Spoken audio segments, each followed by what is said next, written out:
Good morning. We are starting off our day at Marche de Enfants Rouge, which is the oldest covered market in Paris, established in 1628. We saw this on Vice as a recommendation from Action Bronson. I'm really excited to go in there and try some food. Don't ever question it. This is essentially a huge farmer's market with a bunch of goodies to try. One of the specialties that we had seen on the Delish Show was a vegetarian sandwich that looked impeccable. We haven't shown much food so far in Paris. This is where it all happens right now. Yes, let's go. I'm starvation nation. Let's do it.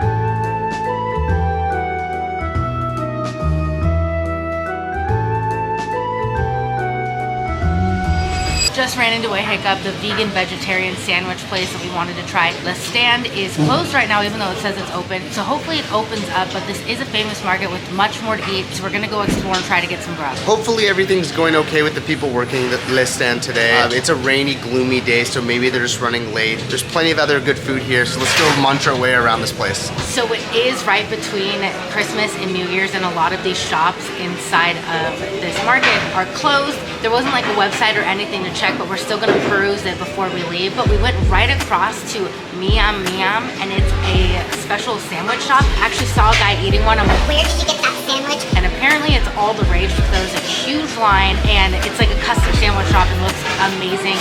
I got the big Miam. It was 15 euros. I have no idea what's on it except roast beef and some cheese, but it looks packed. Oh my God. Wow. There's also sauerkraut on this. Let me get one more bite.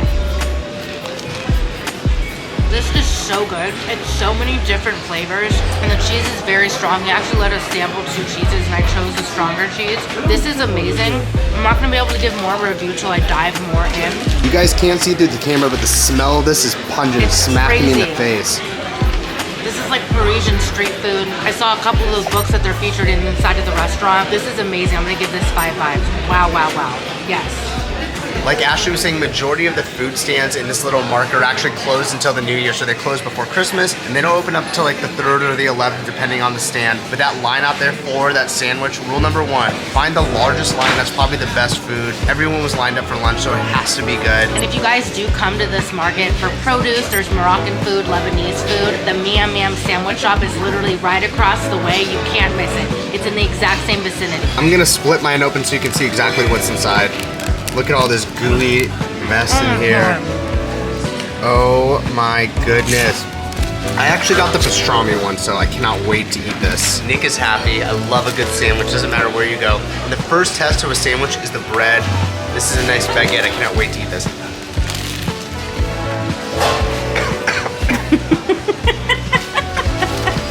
Choked on the baguette. All right, one more bite. The toasted bread, the melted cheese, the sauerkraut is impeccable. This is so good. This is gonna be the epic bite. It's so good. And it's different how they do it in America, like where they like load up all the meat, where it's like stacked mild high. This is a perfect blend of vegetables, avocado, bread. This is so decadent. This is really, really good. I love this sandwich already, 5 vibes. At first I was like, did we make a mistake getting 2 large sandwiches? Not at all.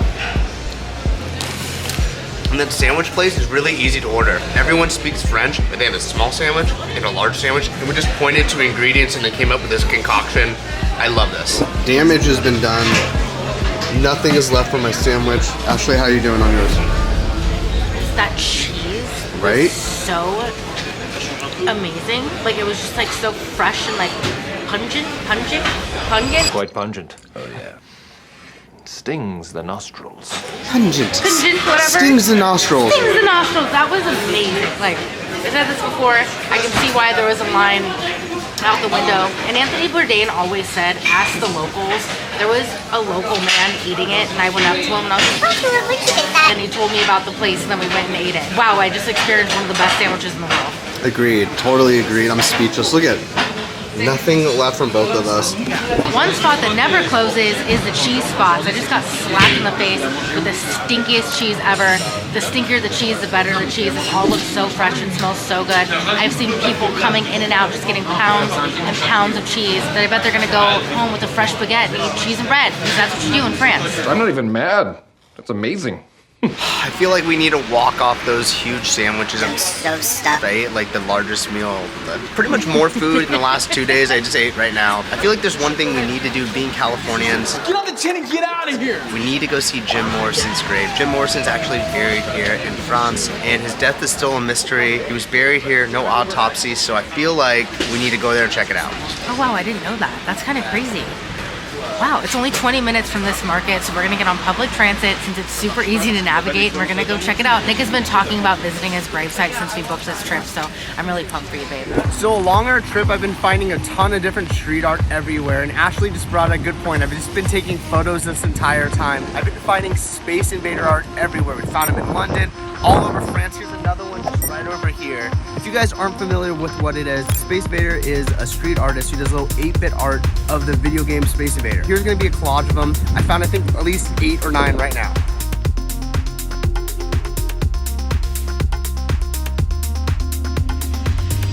I bet you're gonna find more too. He's one of my favorite artists. I found out about him in the Banksy doc called Exit Through the Gift Shop. And now Ashley's like, how do you know where all these are? Do you look these up? I'm like, no, I'm just doing the Disney trick of looking up, and I'm finding them everywhere. Shout out to the city of Paris for letting this type of street art thrive, and they appreciate it. Back home, they would have torn that up, and here they just let it be.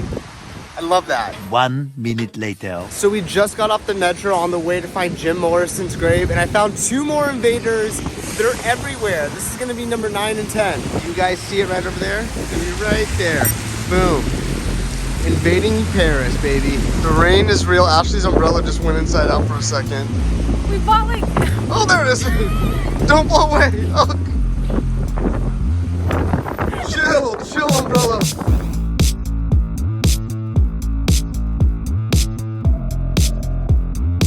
We have made it. I don't know exactly what cemetery this is called. Do you know what it's called? Du Pierre Lachaise. Du Pierre Lachaise. I told you guys I took 4 years of French in high school, and I'm really trying hard to pronounce, so please don't come for me if it's not perfect, okay? Sounds trying. better than me, guys. If you're gonna trying. come after her, I would have butchered that.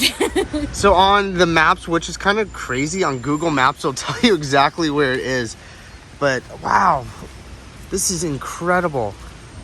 This guy was born in 1849. What the heck? This is an old cemetery.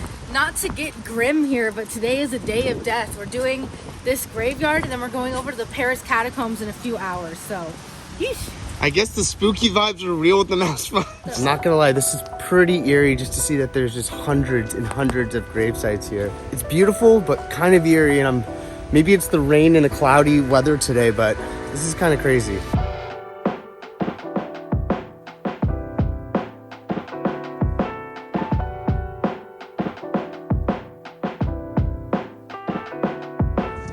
This is very surreal. We found Jim Morrison's grave over here. It's still barricaded after 51 years. They won't allow people to go over there. Over the years, this headstone has been changed multiple times. They used to actually have a sculpture of Jim Morrison's face over here that has since been gone. And now you can't even get within feet of being over there. This entire barrier, you're gonna see stuff like Jack Daniels bottles and stickers from your favorite band. There's even a tree over there that people have placed gum there to have like a remembrance of being here. But it's crazy. 51 years later, and people are still here to see, you know, the legend of Jim Morrison. He was only on this earth for 27 years.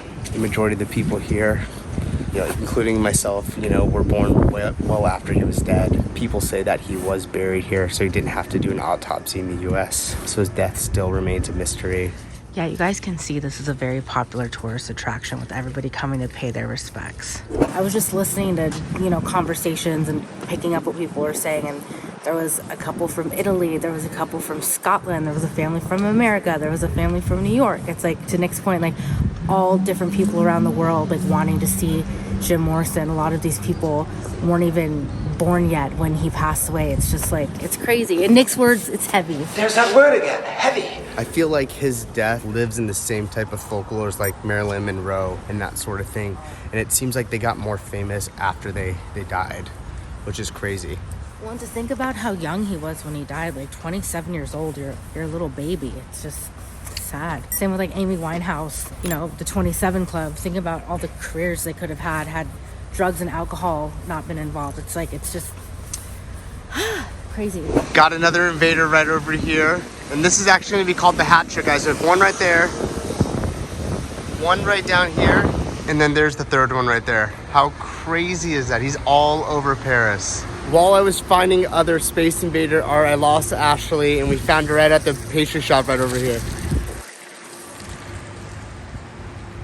Catch her at the pastry shop.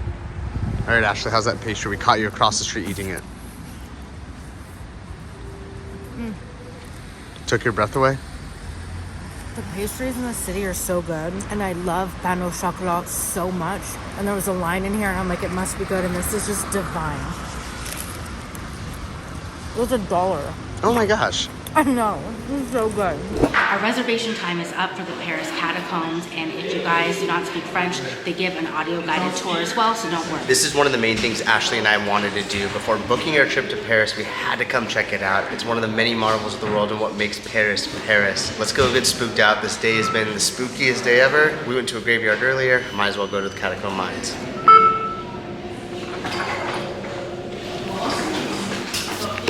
Whoa. First scary thing, these stairs. You can feel how cold it's getting as we're like descending down.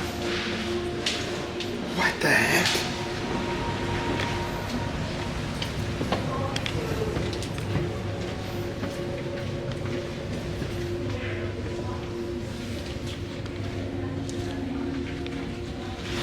And just to give you an example of how tight of a space it is, I'm average Asian man height, so.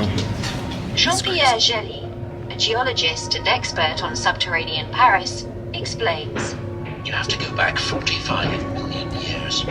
Dinosaurs died out 20 million years ago, and at that time, 45 million years ago, the Paris region was under the sea. Not only are we super far down, but it seems like this tunnel goes on for miles. I don't know exactly where we're going right now, but this is so creepy. Just like an endless hallway that just goes on. Oh, this is scary a little bit. It's like a bunch of metal doors, like throughout this whole thing. I don't know where they lead or if it's like electricity or what, but like chains and doors. All right, the smell is definitely changing. Did you smell that? Yeah.